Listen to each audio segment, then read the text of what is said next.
32. What is law? Several writers lately have declared that law has nothing to do with morality and that it is high time we stop trying to legislate morality. It is time to examine this statement and understand the menace in it. The fact is that every law has something to do with morality. A law says something is right or wrong. It makes certain actions punishable by law because society believes them to be wrong. All laws are therefore legal enactments of a moral code. This goes for traffic laws too. Their purpose is to protect life and property because our moral law says, "Thou shalt not kill," and "Thou shalt not steal," and destroying another man's property is one way of robbing him of it. Laws of courtroom procedure are also moral laws. Their purpose is to further justice and prevent perjury and injustice. It is impossible to separate morality from law because civil law is simply one branch of moral law and morality is the foundation of law. Laws cannot make men good, that is the work of the Holy Spirit, but laws can prevent men from doing evil. When we see a speed limit sign or a police officer, it does restrain our foot on the gas pedal. No thief is saved by laws against theft, but society is protected by laws against theft. The foundation of law is morality, but what is the foundation of morality?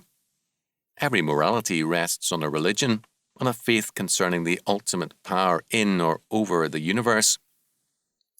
Buddhism has one kind of morality, Mohammedanism another. Every religion has a different moral code because their religious foundations differ. The foundation of our American law is Christianity, biblical faith. Our American system of laws will not last long without the foundation of Christian morality and faith. The late Chief Parker of the Los Angeles Police Department said in 1965 that we are in the midst of a legal revolution. Indeed we are. Our historic Christian American legal system is being subverted by humanistic and anti-Christian faiths, and as a result, law and order are declining. This is the real revolution today. Revolution against Christianity. During the Vietnam Day protest speeches at Berkeley, one communist stated that, quote, "Revolution with machine guns are the least important.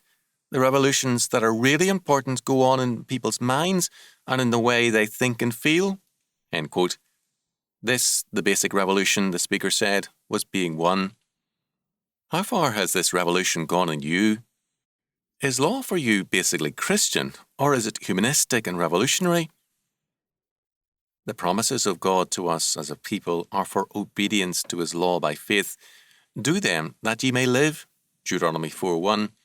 "And it shall come to pass, if thou shalt hearken diligently unto the voice of the Lord thy God, to observe and to do all His commandments which I command thee this day, that the Lord thy God will set thee on high above all the nations of the earth," Deuteronomy 28:1.